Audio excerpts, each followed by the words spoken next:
허리띠를 졸라매도 벅찬 고물가 시대, 여러분 주머니 사정에 꼭 맞는 맞춤형 재테크 솔루션을 처방해 드립니다. 짠테크 SS 돈 되는 라디오 한국경제교육원 서영로 원장님과 함께하겠습니다. 어서 오세요. 안녕하세요. 네, 오늘은 부동산 얘기 한다면서요. 금리 인하 이후 가장 많이 듣는 질문 중에 하나인데요. 네. 부동산 투자를 해야 하는지, 한다면 어느 지역이 좋을지 등등 부동산 관련 질문들이 가장 많습니다. 물론 제가 도사처럼 이 지역이 곧 오를 겁니다 하고 찍어줄 수 있다면 좋겠지만 네. 제게 그럴 능력은 없고요. 대신에 오늘은 부동산 투자를 생각하고 계실 때 어떤 지표를 어떻게 분석하고 참고해야 하는지 얘기 나눠보려고 합니다. 부동산 지표도 여러 가지가 있잖아요. 어떤 지표들을 챙겨보는 게 좋을까요?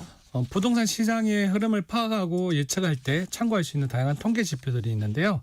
첫 번째는 한국부동산원이나 KB국민은행에서 발표하는 주택 매매 가격 변동 추이인 매매지수, 그리고 또 전세 가격 변동 추이인 전체 지수 등으로 현재 시장 심리를 유추할 수 있죠. 두 번째는 거래량인데요. 국토교통부 실거래가 공개 시스템 등에서 확인할 수 있습니다. 거래량이 많으면 시장이 활발하다고 볼 수 있죠. 네. 적으면 관망세라고 판단할 수도 있고요. 세 번째로 다른 지표보다 우선시되는 금리가 있겠죠. 금리 인상 시기면 대출이자 증가로 구매 심리가 위축되고 이로 인해 가격 하락 가능성이 있고요. 반대로 금리 인하 시기면 대출 부담이 줄어드니까 집을 사려고 하는 분들이 많아지겠죠. 네. 그래서 부동산 가격 상승 요인이 되기도 합니다. 또 중요한 건 미분양 주택수와 함께 봐야 할 청약 경쟁률입니다. 청약률이 높다는 건 시장에 대한 기대 심리가 높다는 얘기가 될 테고요. 또 입주 물량이 많으면 전세나 매매 가격에 대한 하락 압력도 생기겠죠. 그래서 지역별로 입주 예정인 세대수를 살펴보는 것도 중요합니다. 마지막으로 주택 보급률과 자가 보유율인데요. 주택 보급률은 전체 가구 대비 주택수를 의미하고요. 자기 집을 가진 사람들의 비율인 자가 보유율과 함께 수요와 공급의 전반적인 균형을 파악할 수 있는 지표입니다. 네. 부동산 보는 눈을 키우기 위해선 어떤 분석과 예측이 필요한지 이야기 나눠보려고 하는데요. 방송 들으면서 궁금한 점 있으시면 문자 많이 보내주세요. 청취율 조사 기간을 맞아서 오늘도 한돈 세트 선물로 준비해뒀습니다. 궁금했던 점 상담도 받으시고요. 선물도 받아가세요. 참여하실 번호는 샵 9730번이고요. 짧은 문자 50원, 긴 문자는 100원의 정보 이용료 있습니다. 콩 게시판 KBS 1라디오 유튜브 채널을 통해서는 무료로 참여하실 수 있으니까요. 많은 참여 부탁드립니다. 투자라는 건 시장 상황을 이해하고 이를 토대로 분석과 예측을 통해서 이루어지는 건데 부동산은 다른 것보다 고려해야 할 게 참 많은 것 같아요. 투자 수익이 높거나 미래 가치가 기대되는 부동산이 최고의 투자처겠죠. 그런데 부동산은 현금 흐름, 미래 개발 가능성, 입지 경쟁력 등 여러 요소들을 살펴봐야 하는데요. 네. 제가 생각했을 때 부동산 투자에서 가장 중요한 건 결국은 입지입니다. 네. 특히 교육열이 높은 우리나라에선 학군 무시할 수 없고요. 지하철이나 GTX 정차 예정지 등 교통도 중요합니다. 또 향후 인구 유입 가능성과 직주 건조, 편의시설 등도 다 입지 분석할 때 살펴야 하는데요. 그리고 그 다음으로 중요한 건 실거주 수요입니다. 보통 입지가 좋은 곳이 실거주 수요도 높은 편인데요. 학군이나 직장 밀집 지역, 대학과 병원 인근 등이 전세나 월세 수요가 꾸준하기에 공실 위험도 낮고 안정적이죠.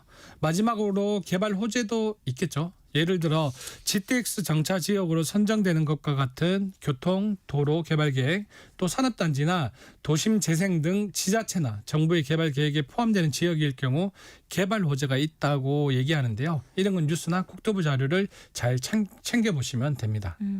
또 챙겨볼 거는 없을까요? 기존의 규제가 심하거나 공급이 제한적인 지역인지도 따져봐야 하는데요. 그렇다면 희소성이 있다는 얘기가 될 테니까요. 이는 특정 지역에 유일하거나 유사한 건물이 적은 경우에도 해당됩니다. 또한 매매가 대비 임대료가 높으면 실수익률이 좋다고 보고요. 이는 임대 수익률은 원룸 상가, 꼬마 빌딩, 오피스텔 투자 시 중요하게 보는 항목입니다.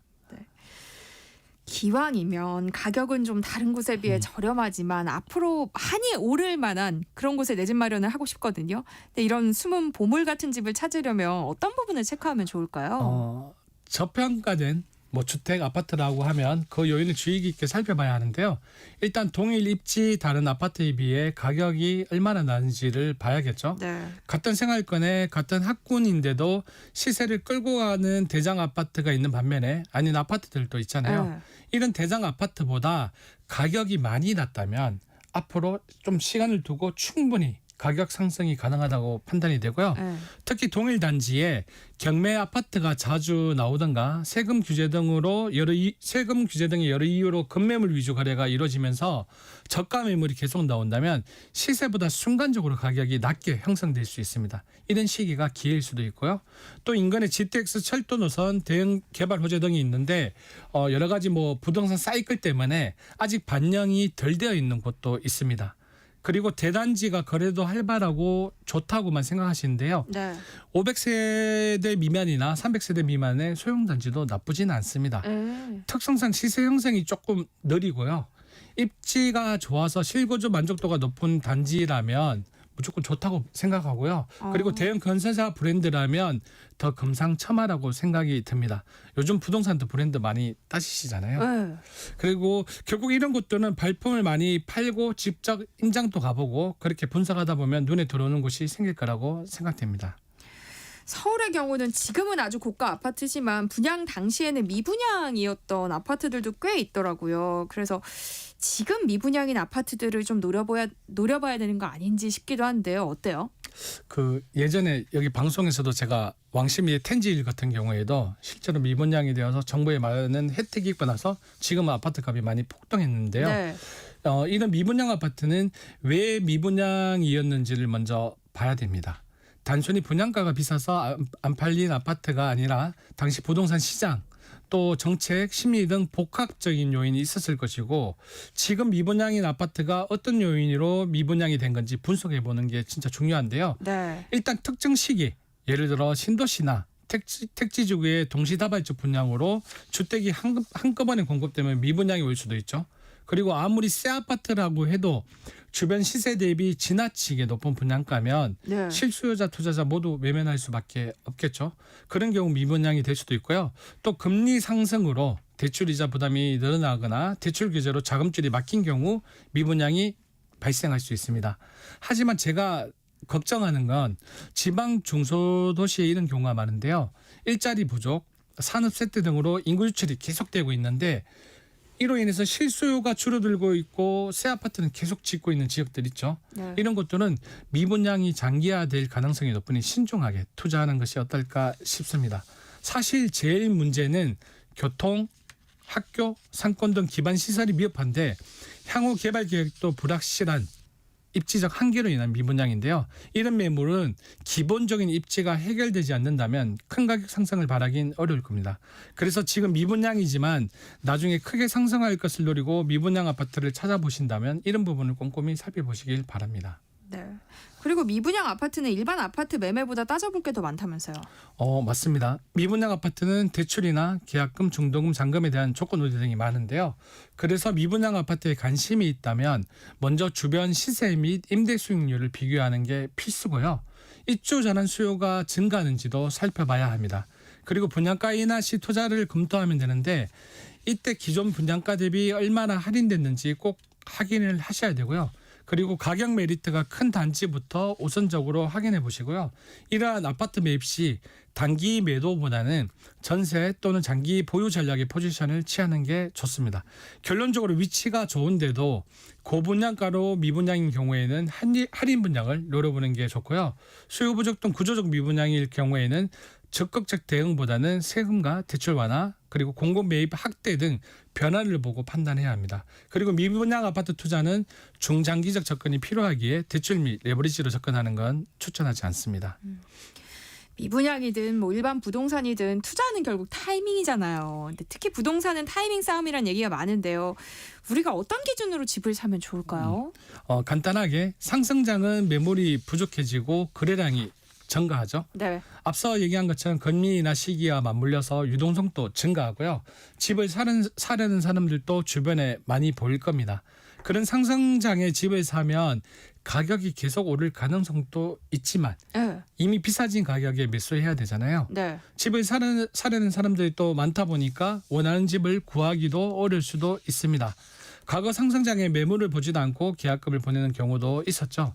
반대로 하락장은 금리 인상, 대출 규제 강화로 매수세가 크게 위축되어 있죠. 매물은 많은데 거래량은 줄어들 수밖에 없고요.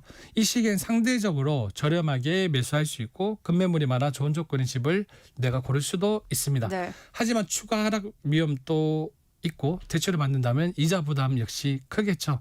이런 특징으로 상승장에서는 매입 후 빠르게 시세 차익을 얻을 수 있게 단기 투자를 원하는 투자자에게 적절한 시장이라고 판단이 되고요. 네. 반대로 실질 가치보다 높은 가격, 즉 고점에 진입할 위험이 있고 이미 오른 만큼 올라서 수익률이 낮아질 수 있기에 다시 한번 반복을 드리지만 장기적인 관점에서 부동산 투자 생각하는 분들은 상승장에 진입하는 것보다 금리와 정부 정책을 매일 모니터링하는 게 좋습니다.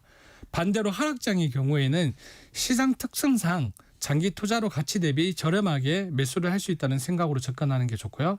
또 하락장에선 급매물 물량이 많이 나오니 이런 기회를 적극적으로 누리는 게 좋다고 생각이 들고요. 네. 결론적으로 단기 수익을 노린다면 상승장이 유리하고요. 장기 투자자라면 하락장에서 좋은 물건을 싸게 매입하는 게 더 유리합니다. 네. 오늘은 부동산 보는 눈을 키우는 법 함께 살펴보고 있는데요. 관련해서 궁금한 점 있으신 분들 문자 보내주세요. 서영래 원장님과 함께 상담해 드릴게요. 노래 듣고 올게요. 브루노 마스의 Count on Me. 네, 노래 나가는 동안 보내주신 문자 살펴보겠습니다. 8771님, 결혼 후 20년이 넘게 맞벌이 하면서 아끼며 살고 있습니다. 6년 전 지금 사는 곳으로 이사 와서 지내고 있는데요. 아파트가 30년 가까이 되다 보니까 새 아파트로 이사 가고 싶다는 생각이 듭니다. 광명 쪽 미분양 아파트가 있다고 해서 좀 그쪽으로 점프업하고 싶은데요. 어떤 지표를 봐야 할까요? 하셨어요.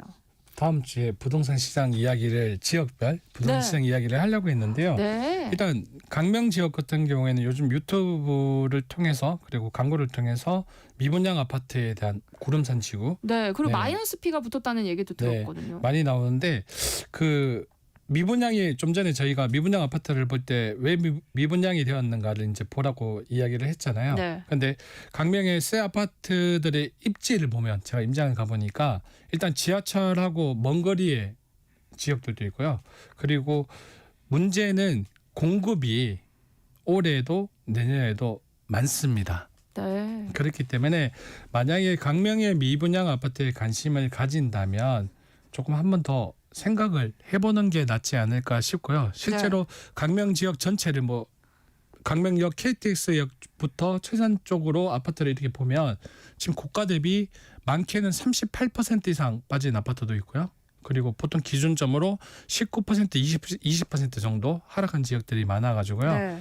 무조건 미분양 아파트를 먼저 선호하기보다는 여러 네. 아파트를 만약에 강명이라는 지역을 선정을 한다면 네. 여러 아파트를 비교 분석해보고 이사를 생각하는 게 낫지 않을까 싶습니다. 근데 잘 아파트를 고르면 어떻게 보면 기회도 될 수 있는 거 아니에요? 지금 많이 빠져 있으니까.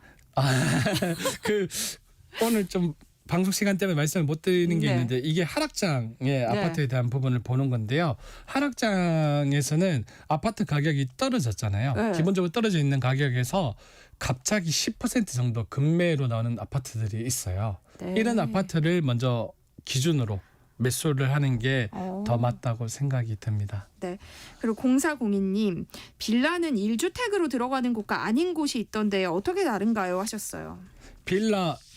빌라에서 지금 아마 제가 이 질문에 대해서 정확한 말씀을 뭔지는 모르겠지만 네. 아마 평수에 대한 부분 그리고 감정가에 대한 그 가격에 대한 부분에 대해서 1주택에 들어가는지 안 들어가는지에 대한 이야기를 한 것 같아요. 네, 오늘 소개해드린 두 분에게는 방송 끝나고 한돈 세트 보내드리겠습니다. 짠테크 SOS 돈 되는 라디오 서영로 한국경제교육원 원장님과 함께했습니다. 고맙습니다. 네, 고맙습니다.